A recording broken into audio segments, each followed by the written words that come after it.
Now we're in the kitchen with Catherine Leyden this morning, and we're preparing the mincemeat for your mince pies, your Christmas mince pies. Good morning to you, Catherine. Hi, Alan. How are you? I'm good.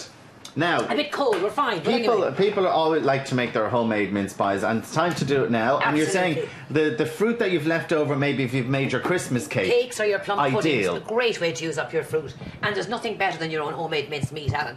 And can I tell you, it makes an ideal present as well. A present? Give someone a... Yes.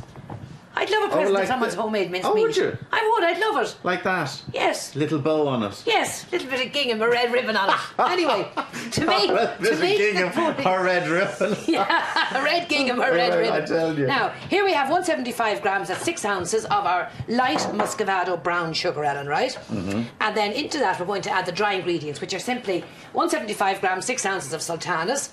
You could use raisins or a combination of the two. I prefer to use more sultanas, less raisins. 125 grams, 4 ounces of raisins. 125 grams, 4 ounces of currants. So a combination of fruit there. In I add 125 grams, 4 ounces of candied peel.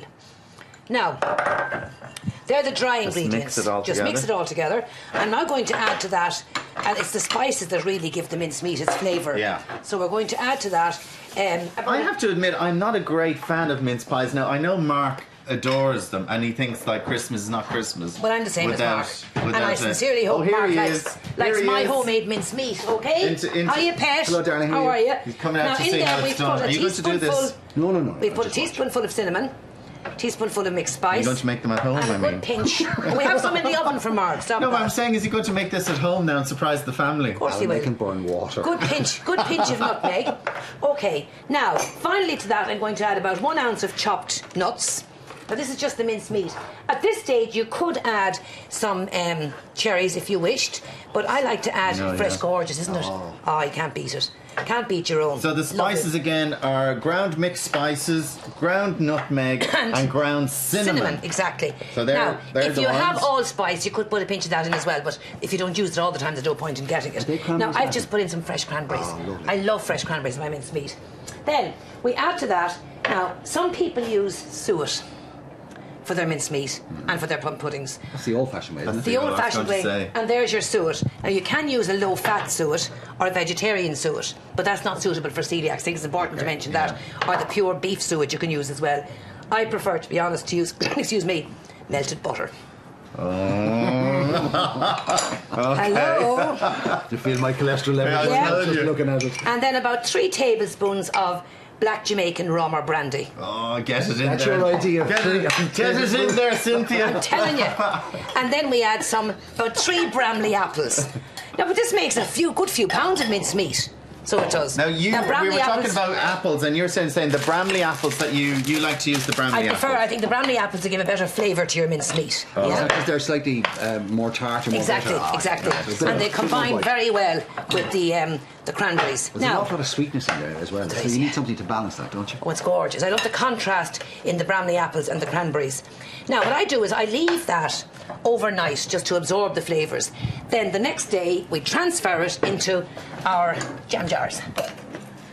And there's that. Catherine would love this as a Christmas gift. Like just the meat like that to give to somebody. Can I try some? Oh, of course. And we have some in the oven as well. I have some in the oven for you, darling.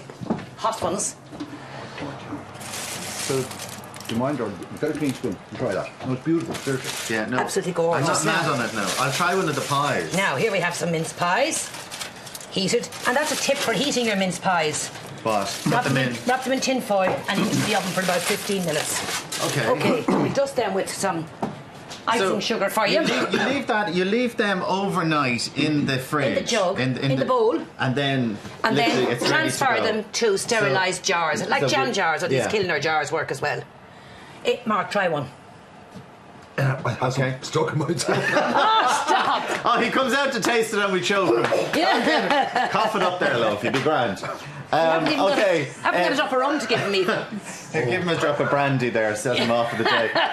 If you want to find out how you can do it, Catherine, www.odlums.ie or your name and address to Odlums at Catherine at Odlums Ballymount Dublin 12 or if you have a camera phone, which a lot of people have, you can text the number. There it is on your screen. Text recipe to 571 57199. That's text recipe to 57199, and you can have all that information there. Try a mince pie. And Try listen, any questions you have, I'll be answering them after the show. A Q&A session after the show. There we go. Well, he came out specially to taste your mince pies. Nana, aren't they? She didn't even make them once. I did too! We'll be making more of them in the run-up to Christmas. So we will. That pastry to die for, isn't it? Thank you, darling. Okay. Beat the vet as soon as after the break.